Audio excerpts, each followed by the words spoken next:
Hello and welcome to our video today where we're going to be talking about the most recent updates around not provided and what it means for online marketing. I'm Chad Hill and I have Adam Setzer with me. Yeah, good afternoon, Chad. Our forums are just lighting up here. People want to know what's happening, what's this going to mean. Let's first review the chronology and let's get right into it on what Google has done. So May 2010, going back 3 years, Google launched their encrypted capability. This is something Danny Sullivan called the dark Google, sort of the mysterious, you didn't get as much data. It wasn't really too big of a deal until October of 2011 when Google began encrypting searches for users who were logged in. Now, they promised at that point that the percentage of that was going to be in the single digits or low double digits, 12, 13%. Fast forward now, 2 years later, September 2013, and now secure search will be the default for everyone, even those who are not logged in, 100% coverage. So that's the chronology, but what does this really mean in terms of your data, in terms of Google Analytics, and what are internet marketers needing to know, Chad? Right. Well, first of all, you have to understand what the whole keyword referral and getting keyword information in analytics, how it worked. The way that it used to work is that when someone used a search engine like Google, or for that matter, all the other search engines, when that person clicked on one of the links and came to the website, the publisher's website, Google was not only saying that this is a piece of traffic being referred from google.com, but they kind of worked out a little bit of a handshake and contract that said, and we're also going to happen to tell you which term the person was searching on when they landed on your website.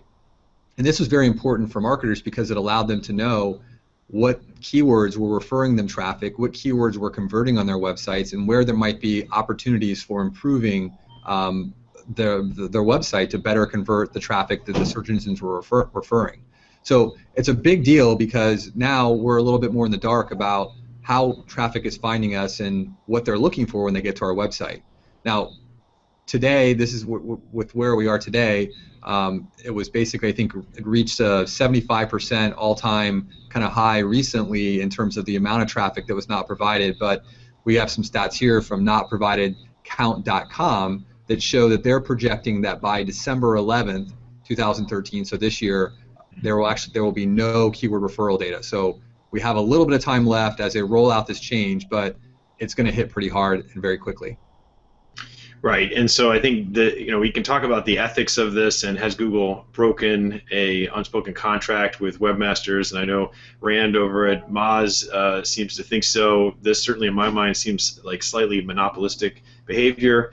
We've been worried about that for a long time, but I'm not sure how practical it is to get into the politics. It's probably more helpful for our viewers to think through, what is this going to mean? So, are you saying very shortly, if not already, Google Analytics will still be a good tool for visits and referral sources as well as conversion tracking, but that keyword level data in Google Analytics will just be gone? Exactly. So I think what this means for people is that we have to change the way what we're looking for in terms of the analytics from Google Analytics. We're going to be looking at overall organic trends. Now the trick with that is that a lot of websites get a lot of branded traffic and they're doing advertising on television or other advertising, and so if organic traffic goes up, it's hard to know, is that a result of your online marketing and content marketing, or is that because you're doing something external? And that will be tricky, but you should be able to establish a baseline of how much traffic you're getting at any given time, and as you execute a program, what we'll be looking at is that traffic growing? One of the account managers here at HubShot asked me this morning, Chad, why don't you guys just build something? If we can't use Google Analytics for keyword level data, why can't you just build something? And I think just so everyone understands the technical underpinnings, that's not possible, right? It comes back to this extra URL variable that Google was tacking on. Do I have that correct?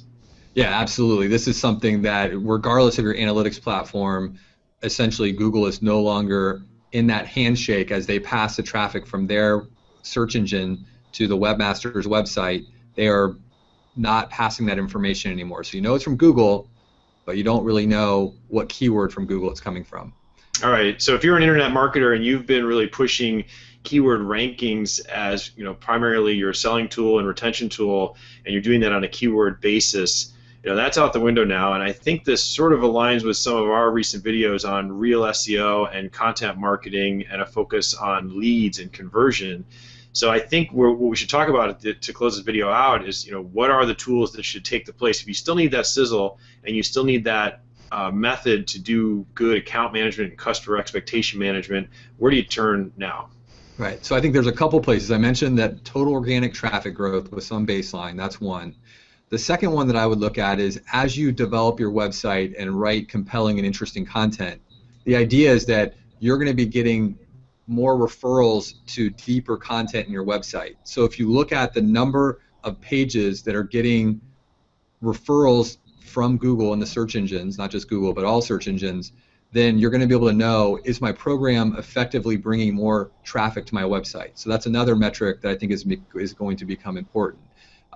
The third one, which really is where the rubber meets the road, is that you really need to be tracking leads and phone calls as they come in from organic sources. And so again, at HubShout, we've been making a lot of changes to improve our sales and lead tracking to automatically associate the source and the medium of a new lead and a phone call.